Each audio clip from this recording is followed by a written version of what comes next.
Pemirsa Ruang Sehat, penyakit asam urat tentunya tidak asing lagi terdengar bagi masyarakat.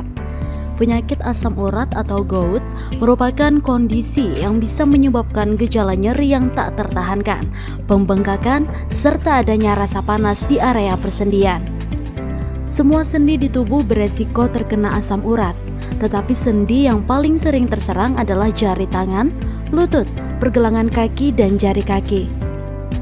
Umumnya penyakit asam urat dapat lebih mudah menyerang pria, khususnya mereka yang berusia di atas 30 tahun.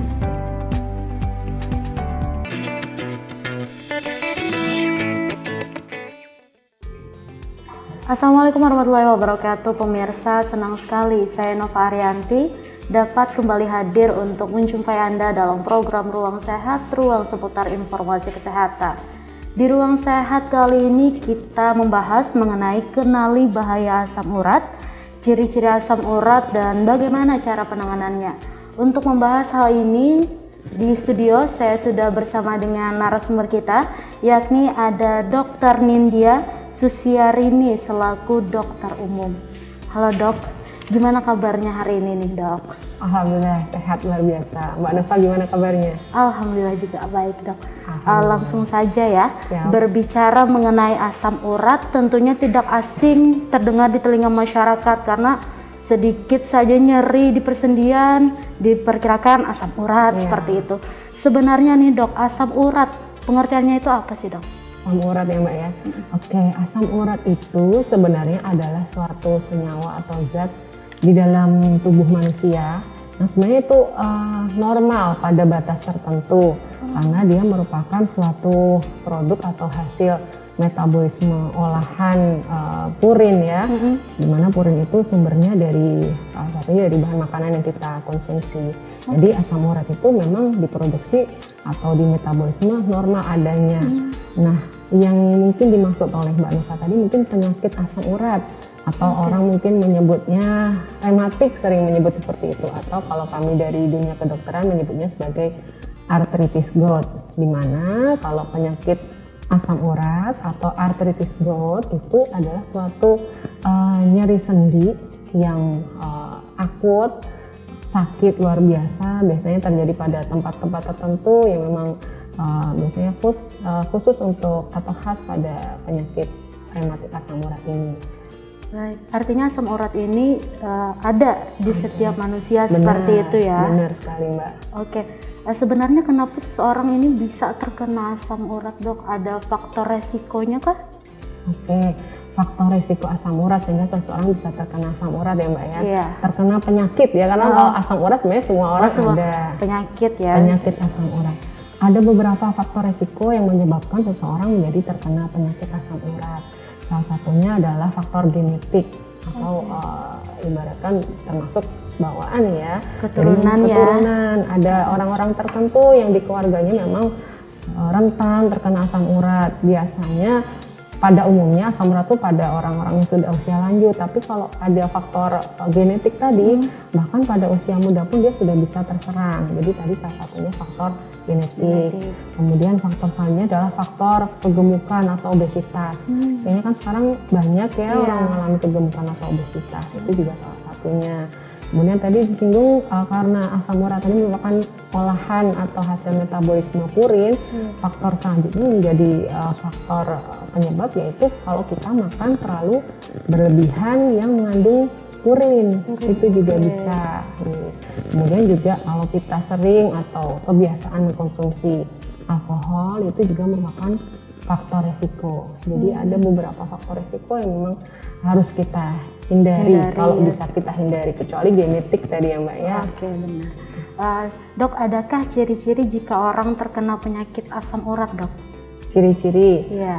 Ciri-ciri seseorang terkena penyakit asam urat. Mungkin kita sedikit cerita dulu ya. Penyakit asam urat ini sebenarnya ada tahap-tahapan.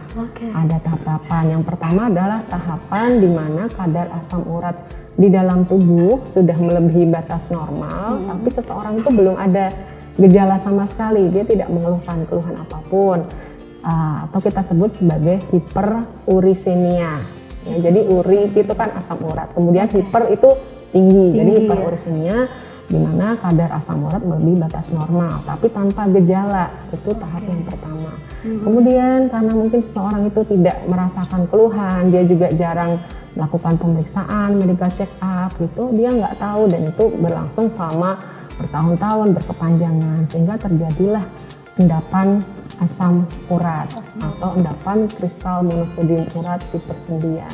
Kalau yang pertama tadi mungkin kita nggak bisa mengetahui cirinya Mbak, karena dia hanya bisa diketahui saat seseorang melakukan pemeriksaan atau pengecekan. Nah kalau yang stadium kedua itu stadium artritis gout akut, itu dia mengalami keluhan hebat, sakit, nyeri mendadak di salah satu sendi. Biasanya kalau serangan pertama tuh di salah satu sendi, dan 80-90% itu biasanya di sendi ibu jari kaki. Jadi kalau ini ibu jari tangan ya, di sini ya, seperti itu yang paling sering seperti itu. Jadi gejalanya ya tadi Mbak, nyeri hebat dan mendadak. Oh mendadak seperti itu ya? Iya, beda dengan mungkin jenis rematik yang lain kan ada yang nyerinya tuh pelan-pelan semakin nyeri. Nah kalau artritis gout yang akut ini dia sifatnya mendadak. Mungkin dia bangun tidur tiba-tiba kok nyeri sekali, nggak bisa jalan, atau bahkan mungkin dia saat tidur tiba-tiba terbangun karena kesakitan hebat seperti itu. Kemudian kalau kita lihat bentuk fisik sendinya yang terserang tadi, biasanya sendinya itu membengkak, kadang disertai dengan kemerahan. Kalau kita pegang teraba hangat, ya, dan juga nyeri sekali. Bahkan mungkin kalau tidur kena selimut pun udah kesakitan. Nah itu ciri-cirinya yang stadium yang ibaratkan sedang akut, artritis gout akut. Kemudian artritis gout akut, kemudian dia melanjut ke tahap selanjutnya atau tingkat selanjutnya, di mana gejala tadi akan mereda, tapi tidak sembuh. Jadi kadar asam uratnya tetap tinggi, timbunan asam urat di sendinya masih ada, tapi untuk beberapa lama nggak ada keluhan, mungkin sekian tahun nggak ada keluhan, dan bisa kalau dipicu oleh suatu pemicu, mungkin tiba-tiba makan makanan yang tinggi purin, muncul kembali. Itu disebut sebagai periode interkritikal. Jadi ada masa-masa tertentu kayak reda, kayak sembuh, tapi suatu saat kambuh kembali. Kalau itu masih berkepanjangan juga, nanti berlanjut ke yang tingkat kronis. Jadi udah keluhannya sudah menahun, bahkan timbunan asam urat tadi sudah menyebabkan kerusakan bentuk persendiannya. Jadi kalau kita lihat persendian kita, entah itu sendi kaki, sendi tangan, kan bentuknya normal bagus gitu ya. Nah, kalau sudah ada timbunan tadi berkepanjangan, bentuk sendinya sekilas kita lihat pasti sudah ada perubahan, bahkan ada timbunan-timbunan kristal asam urat yang menyebabkan seperti benjolan-benjolan. Nah itu ciri-cirinya, lebih seperti itu Mbak. Oke, berarti ada tingkatan-tingkatan tadi Dok ya. Benar sekali. Oke, bisa disampaikan lagi Dok mengenai bagian tubuh nih yang sering dirasakan ketika mengalami penyakit asam urat ini, bagian mana aja sih Dok? Oke, tadi salah satunya yang pas menjelaskan yang pertama tadi sudah saya sampaikan. Untuk serangan pertama itu biasanya 80% ya, sering terjadi di sendi tadi, di ibu jari kaki itu paling sering. Kemudian di lokasi selanjutnya biasanya masih di seputar kaki, bisa di pergelangan kaki juga bisa gitu. Kemudian bagian tubuh yang lain bisa di lutut, bisa juga. Kemudian di sendi-sendi di jari tangan juga bisa, di siku pun bisa. Jadi ada beberapa lokasi yang bisa menjadi tempat predileksi atau yang paling sering diserang oleh asam urat ya. Oke. Berapa lama rentang waktu penderita asam urat umumnya nih Dok merasakan sakit di persendiannya? Tentang lamanya. Iya. Kalau pada saat serangan akut yang pertama kali itu biasanya sampai puncak rasa sakitnya itu antara 6 sampai 12 jam. Kemudian mungkin akan masih bertahan selama beberapa lama sampai beberapa hari, tapi mungkin sudah intensitas sakitnya sudah agak mulai mereda. Beda dengan saat puncak-puncak nyerinya yang mungkin dia sampai nggak bisa jalan seperti itu. Nah kalau tadi dibiarkan tanpa pengobatan, kan tadi masuk ke masa interkritikal tadi ya, dia mungkin akan mereda seperti mereda. Seperti mereda, artinya dia merasa nggak ada keluhan selama mungkin sampai 5 tahun atau 2 tahun gitu. Nanti akan muncul kembali serangan kedua. Serangan kedua ini dengan serangan selanjutnya itu jaraknya semakin singkat. Kalau tadi antara serangan pertama dan kedua itu bisa agak lama, bertahun-tahun dia merasa seperti sembuh. Antara serangan kedua, ketiga, dan kemudian selanjutnya itu cenderung akan jedanya semakin singkat. Dan kemudian waktunya saat serangan semakin lama. Kalau tadi mungkin yang serangan pertama beberapa hari, mungkin sampai seminggu, 2 minggu, bahkan terasa sembuh. Yang serangan selanjutnya itu semakin lama, mungkin sampai 2 minggu, 3 minggu, bahkan lebih. Sehingga kalau dia sudah sampai tahap yang kronis ya, bahkan mungkin hampir setiap hari dia merasakan keluhan rasa sakit. Seperti itu. Sangat mengganggu, sangat mengganggu aktivitas. Makanya kita sebisa mungkin menghindari terjadinya asam urat, penyakit asam urat ini. Oke, baik. Baik dok, kita akan melanjutkan perbincangan kita dok yang tentang sejenak. Ya pemirsa, jangan kemana-mana, tetap di Ruang Sehat, ruang seputar informasi kesehatan.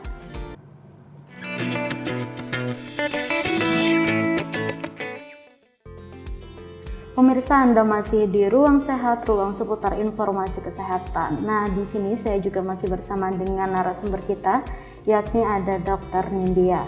Baik dok, melanjutkan pembahasan kita nih mengenai penyakit asam urat. Sebenarnya penyakit asam urat ini sering diderita laki-laki atau perempuan sih dok? Oke, sering diderita siapa ya Mbak ya kira-kira? Iya. Kita sebagai perempuan, alhamdulillah untuk umur-umur segini ini masih bersyukur ya, karena di umur seperti kita ini lebih tinggi kejadiannya pada laki-laki. Iya, pada laki-laki, pada usia dewasa muda cenderung lebih banyak yang mengalami penyakit ini.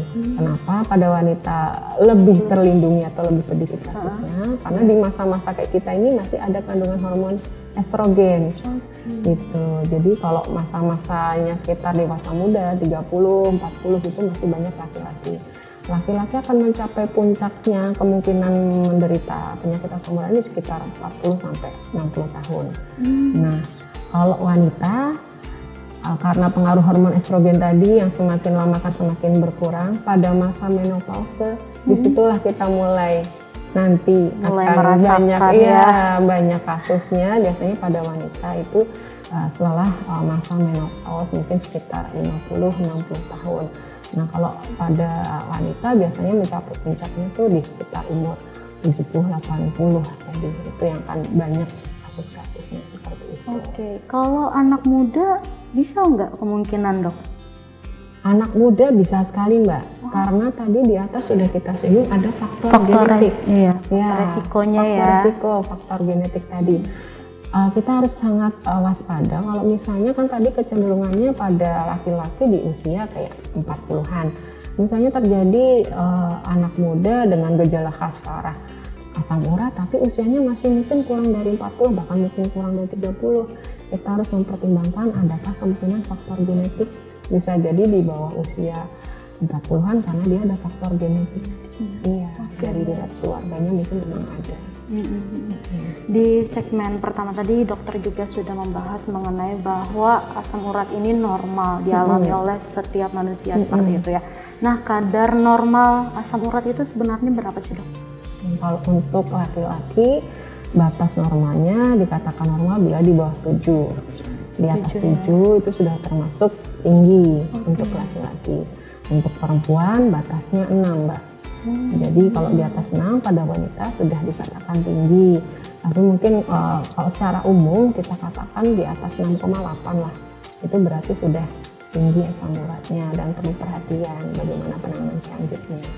Kenapa bisa berbeda seperti itu sih dok? Ya karena berbeda otomatis kan tadi kita sampaikan bahwa asam urat itu salah satunya karena pemecahan purin. Purin selain dari faktor makanan dari luar, juga memang secara alami itu diproduksi oleh tubuh. Gitu. Nah kalau masa otot laki-laki kan pasti lebih besar. Nah jadi otomatis pemecahan purin secara alami dari dalam tubuh juga akan terjadi lebih banyak pada laki-laki. Seperti itu. Oke, baik. Apabila nih dok kadar asam urat tinggi namun tidak ditangani, apa yang akan diakibatkan sih dok? Komplikasi ya, bisa dikatakan seperti itu, komplikasi dari penyakit asam urat. Kalau yang tidak jauh-jauh dari persendian, Tadi kalau secara kronis lama-lama bisa menyebabkan suatu gangguan persendian ya, atau bisa juga kita sebut adanya tofi atau topus ya, jadi kayak benjolan-benjolan itu otomatis iya di benjolan di persendian, akhirnya kan otomatis mengganggu gerak segala macamnya. Itu kalau yang masih nggak jauh-jauh lah dari sendi-sendi. Tapi ternyata asam urat ini jangan dianggap sepele, dia bisa berpengaruh juga ke organ ginjal. Ginjal kenapa bisa terpengaruh? Karena sebenarnya kan asam urat yang sebagai produk atau limbah yang harus dibuang itu kan misalnya di ginjal. Kalau berlebihan otomatis penyaringnya bisa terganggu, lama-lama dia tertimbun di situ, bisa menyebabkan suatu nefropati atau gangguan fungsi ginjal, atau bisa juga tertimbun sehingga menjadi batu ginjal, itu bisa juga. Nah, penyakit yang lain juga yang terpengaruh asam urat adalah penyakit jantung dan pembuluh darah, itu juga ada kaitannya. Jadi sebenarnya memang kita harus hati-hatilah terhadap asam urat ini. Ternyata bisa memicu penyakit lain juga seperti itu dok ya, apabila tidak tertangani. Oke. Orang sering bilang nih dok, asam urat sama dengan rematik. Sebenarnya benarkah hal itu dok? Asam urat apakah sama dengan rematik ya? Karena memang masyarakat umum tuh kadang kalau datang sudah, dok saya rematik nih kayaknya dok, kayak gitu, sudah mendiagnosa dirinya sendiri. Atau kadang-kadang dia datang keluhannya dimanapun itu dia bilang kayaknya asam urat deh dok gitu. Jadi benar apa salah sih sebenarnya? Tidak sepenuhnya salah juga, karena rematik itu adalah sekelompok besar penyakit di persendian. Jenisnya sangat banyak sekali, dan salah satunya adalah peradangan sendi akibat tadi asam urat tadi. Jadi arthritis gout atau penyakit asam urat merupakan bagian kecil dari rematik. Tapi rematik belum tentu disebabkan oleh asam urat karena ada banyak jenis penyakit persendian yang lain selain yang disebabkan oleh asam urat. Oke, artinya masyarakat dengan mendiagnosa sendiri seperti itu ya. Oke. Adakah makanan dan minuman yang harus dihindari bagi penderita penyakit asam urat nih dok? Ini memang sangat penting kita ketahui ya, bagi mungkin kita yang belum terkena maupun mungkin yang sudah menderita asam urat supaya kondisinya selalu terjaga. Memang ada beberapa jenis makanan yang kadar purinnya ya termasuk yang sedang atau bahkan sangat tinggi. Yang memang kandungannya tinggi itu memang harus benar-benar dihindari. Itu jenisnya kayak jeroan mbak. Jadi mulai dari itu padahal yang enak-enak ya, otak, kayak babat, usus, paru gitu kan, itu enak sekali kalau diolah ya. Itu justru harus dihindari. Kemudian juga beberapa jenis seafood kayak misalnya kerang itu juga harus dihindari. Kalau ikan kayak ikan makarel, tapi mungkin itu nggak umum ya di tempat kita. Makarel atau kayak sarden itu juga kandungan purinnya tinggi. Nah yang kandungan purinnya termasuk kandungan purin sedang itu contohnya kayak daging merah, daging yang warnanya merah. Jadi kan kayak daging sapi, daging kambing, kalau di sini mungkin juga kerbau ya kan kita juga sering konsumsi, itu kan warnanya merah. Itu juga kandungan purinnya termasuk relatif tinggi. Pada penderita asam urat masih bisa dikonsumsi tapi dengan batas tertentu. Jadi harus sangat membatasi sekali. Bukan berarti sangat dilarang atau tidak boleh, kecuali pada penderita asam urat yang memang kadar kandungan asam uratnya sangat tinggi, misalnya di atas 10. Nah itu mungkin benar-benar menghindari. Tapi kalau masih di bawah 10 itu masih bisa mengkonsumsi dalam batas tertentu. Kemudian ada beberapa juga ini mbak mitos atau yang mungkin hoax ya, kurang benar ya. Biasanya kalau orang atau pasien datang ke tempat kita pelayanan kesehatan, kalau hasil labnya misalnya udah di atas normal, berarti dok saya nggak boleh lagi nih makan sayur, nggak boleh lagi makan kacang, nggak boleh makan tahu tempe. Padahal itu kan makanan sehari-hari yang udah dimakan. Sebenarnya pada penderita asam urat, apalagi yang kadar asam uratnya masih di bawah 10, kayak sayur-sayuran warna hijau itu sebenarnya malah nggak apa-apa dikonsumsi, tapi tadi dengan jumlah tertentu.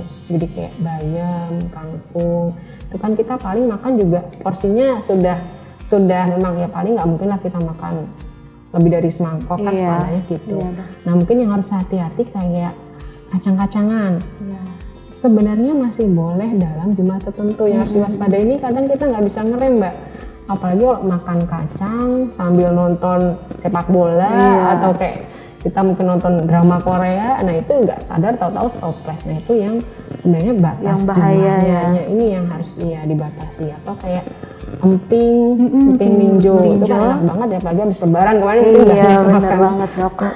Kalau misalnya mungkin cuma makan kayak dua keping, 3 keping mungkin nggak apa-apa. Tapi kalau kayak setengah toples, nah itu yang bisa beresiko.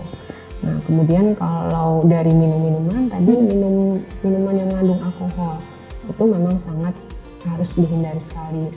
Kemudian juga minum-minuman yang kadar kandungan gulanya tinggi. Sekarang kan banyak minuman kemasan yang bisa kita minum kapan saja, tapi bukan yang ibaratkan yang air mineral ya, ini yang mengandung pemanis. Nah, yang kadar gulanya tinggi itu juga harus dihindari. Itu kurang lebih makanan-makanan yang harus kita perhatikan. Oke, baik. Kita akan melanjutkan perbincangan kita lagi, Dok ya. Namun tahan sejenak. Baik pemirsa, pastikan Anda jangan kemana-mana, tetap di Ruang Sehat, ruang seputar informasi kesehatan.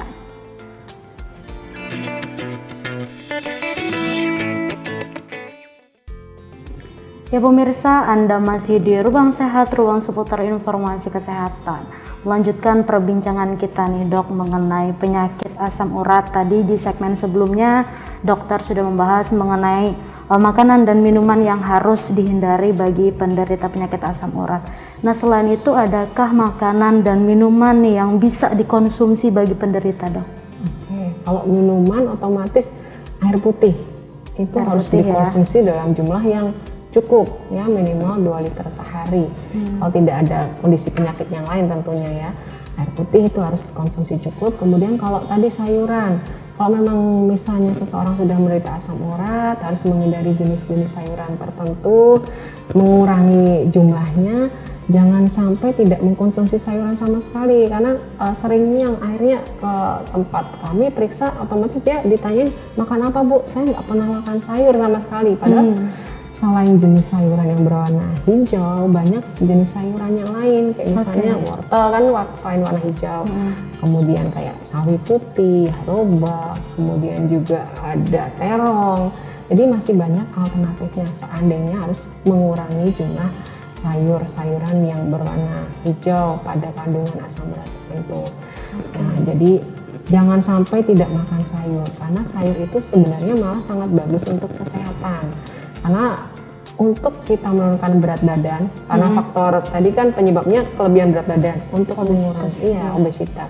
Untuk mengurangi berat badan, salah satunya kita harus banyak mengkonsumsi serat, salah satunya dari sayur dan buah. Menambahkan untuk yang harus dihindari tadi seafood ya Mbak ya, tadi sudah disinggung kerang, udang, cumi itu juga boleh tapi terbatas lah. Ya, kalau kayak makanan yang bagus itu kayak telur itu aman, kemudian juga susu yang kandungan lemaknya rendah. Low fat itu juga bagus ya. Oke, selain dari makanan dan minuman, Dok, adakah cara agar mencegah nih agar kita yang sehat tidak terkena penyakit asam urat begitu, Dok? Kalau makanan berarti tadi ya yang tinggi-tinggi purin tadi sudah kita usaha dihindari. Kemudian otomatis kita harus menjaga berat badan. Bagaimana supaya berat badan kita pada ambang ideal. Jadi kita harus mengusahakan menghindari terjadinya obesitas. Kemudian juga olahraga. Itu sangat penting sekali Mbak untuk kita mencegah kalau kita belum terkena penyakit asam urat ataupun pada orang yang sudah terkena pun olahraga sangat penting. Kalau pada orang sehat mungkin olahraganya masih lebih fleksibel ya, dengan aturan minimal 30 menit sehari, 3 kali dalam seminggu. Pilihan olahraganya pun bebas ya, baik dari low impact sampai high impact. Nah kalau pada penderita asam urat, mungkin dia pas fase interkritikal yang tidak ada keluhan, tetap harus olahraga juga, tapi pilih olahraga yang misalnya cukup jalan atau sepeda. Kalau sepeda kan dia nggak menempuh berat badan, atau renang yang paling bagus. Jadi salah satunya itu menjaga pola hidup sehat ya, dengan banyak makan sayur, buah, menghindari makanan-makanan tinggi purin, tinggi lemak juga, menurunkan berat badan, menjaga supaya tetap ideal. menghindari alkohol, menghindari rokok, kurang lebih pola hidup sehat seperti itu yang harus kita terapkan. Oke, kapan sih dok seseorang ini harus memeriksakan dirinya begitu ke dokter agar terhindar dari yang namanya penyakit asam urat ini dok? Oke, kalau pemeriksaan karena mengingat banyak penyakit, tidak hanya penyakit asam urat tadi yang di tahap pertama hiperuresemia tanpa gejala tadi, dan penyakit-penyakit yang lain kan juga banyak yang tanpa gejala kalau kita tidak memeriksakan. Lebih baik seseorang ada atau tidak ada gejala itu memeriksakan dirinya paling tidak sekali atau 2 kali dalam setahun untuk melakukan pemeriksaan secara lengkap menyeluruh ya, supaya kita bisa mengetahui apa ada hal-hal yang sudah tidak normal atau lebih normal. Makanya kalau di puskesmas kami ada kayak program posbindu, pos pembinaan terpadu itu untuk melihat faktor-faktor resiko tadi. Akan diperiksa salah satunya ya apakah asam uratnya tinggi atau tidak. Itu kalau tidak ada keluhan ya. Kalau ada keluhan kapan memeriksakannya ya? Kalau tidak ada keluhan sebulan sekali harus teratur periksa juga ke fasilitas pelayanan kesehatan. Karena ada terapi atau obat yang memang khusus diminum saat serangan akut untuk mengurangi hebatnya sakitnya tadi. Ada juga obat yang diminum walaupun saat dia tidak ada keluhan. Jadi walaupun dia tidak ada keluhan tapi karena asam uratnya masih tinggi, nah itu kan dia tetap harus minum obatnya. Itu otomatis dia harus memeriksakan diri secara teratur juga ke fasilitas pelayanan kesehatan. Oke, bagaimana jika ada orang yang mendiagnosis dirinya sendiri dok tanpa berobat lebih lanjut ke dokter seperti itu? Oke, kadang-kadang masyarakat ini memang luar biasa ya, maksudnya mungkin tukar pikiran sama tetangga, aku kemarin sakitnya gejalanya gini, dikatakan dokter ini, harinya dia ke tetangga juga, oh iya berarti kemungkinan sakitnya ini kayak gitu. Padahal kalau kami dari fasilitas pelayanan kesehatan untuk mendiagnosa suatu penyakit itu kan beberapa tahapan yang harus kita lalui, tidak hanya mendiagnosa penyakit asam urat tapi penyakit apapun. Yang pertama kita harus melakukan anamnesa atau kita akan tanya jawab, ada nggak misalnya tadi faktor risiko dari keluarga, bagaimana pola makannya, bagaimana misalnya serangannya di mana, terus kemudian apakah ada pencetusnya. Jadi anamnesa dulu. Setelah anamnesa kita pemeriksaan fisik, kita lihat terjadinya di mana, bentuknya seperti apa, apakah di salah satu sendi atau di beberapa sendi. Karena kalau asam urat biasanya mengenainya di salah satu, tidak kanan kiri. Ada penyakit rematik tertentu yang simetris, kalau kanan kena kiri kena. Nah itu kan kita harus memeriksa fisiknya. Kemudian tahap selanjutnya adalah pemeriksaan penunjang. Itu bisa dengan laboratorium kayak cek darah. Kemudian yang lebih canggih lagi mungkin bisa dilakukan pemeriksaan ronsen, atau kalau mau melihat bentuk kristal asam uratnya itu Mbak bisa diambil cairan dari cairan di sekitar sendi tadi, kemudian di mikroskop akan tampaklah kristal-kristal asam urat tadi yang bentuknya memang tajam-tajam kayak jarum, makanya memang sangat sakit memang kalau sedang serangan. Jadi kalau masyarakat mungkin hanya mengeluh ada keluhan di salah satu anggota tubuh, sebaiknya memeriksakan diri dulu sebelum mendiagnosa dirinya sendiri. Oke, baik dok. Pengobatan yang dilakukan bagi penderita asam urat ini seperti apa sih dok? Dan apakah penyakit asam urat ini bisa diobati sebenarnya dok? Kalau masalah terapi atau pengobatan, tadi sudah saya singgung ya, ada beberapa terapi, baik itu di tahap akut maupun di tahap yang tadi antar serangan atau untuk mencegah terjadinya serangan ulang, itu ada pengobatannya. Kemudian apakah bisa sembuh? Kalau hanya mengandalkan obat tanpa perubahan gaya hidup sehat ya kita tidak bisa jamin. Jadi harus dilakukan secara holistik. Dia ada perubahan gaya hidup ke arah sehat, kemudian dia juga melakukan pengobatan, itu insya Allah akan mengurangi terjadinya serangan atau meningkat ke arah tahap yang lebih kronis. Nah kalau untuk pengobatan sekarang kan lagi booming pengobatan herbal, karena masyarakat kan kadang takut dok nanti kebanyakan minum obat gitu. Kalau untuk pengobatan herbal atau alami sebenarnya ada beberapa tanaman di sekitar kita yang kita kenal sebagai toga, tanaman obat keluarga, secara empiris secara pengalaman ya, itu memang terbukti mengurangi keluhannya, tapi baru terbatas secara empiris. Mungkin lebih lanjut lagi secara laboratorium atau preklinis, jadi mungkin diujikan ke hewan coba, memang terbukti mengurangi serangan. Tapi sejauh ini belum ada tanaman obat yang secara klinis atau memang yang sudah diujikan kepada manusia, memang benar-benar harus meresepkan tanaman ini. Tapi secara empiris memang sudah banyak di tempat kita, karena kan kita memang negara yang banyak tanaman-tanaman yang berkhasiat obat ya. Itu memang banyak tanaman-tanaman yang bisa dimanfaatkan di sekitar kita untuk mengurangi keluhan. Tapi bisa diingat bahwa tanaman obat atau yang sifatnya herbal itu sifatnya adalah komplementer atau pelengkap. Jadi obat medis yang utama itu sebagai pelengkap. Ada beberapa contohnya kayak bawang putih, kayak misalnya daun salam, daun sirsak, daun binahong, meniran, banyak beberapa tanaman yang memang secara empiris atau secara pengalaman. Tapi yang utama tetap obatan medis seperti itu, Dok ya? Benar sekali, Mbak. Baik, terima kasih Dokter Nendia atas informasi yang diberikan hari ini. Semoga tentunya harapan kita juga masyarakat nih akan tetap sehat seperti itu ya. Baik. Ya pemirsa, itu tadi perbincangan kita mengenai kenali bahaya penyakit asam urat. Semoga informasi ini bisa bermanfaat bagi kita semua. Saya Nova Rianti mewakili kru yang bertugas, pamit undur diri. Wassalamualaikum warahmatullahi wabarakatuh.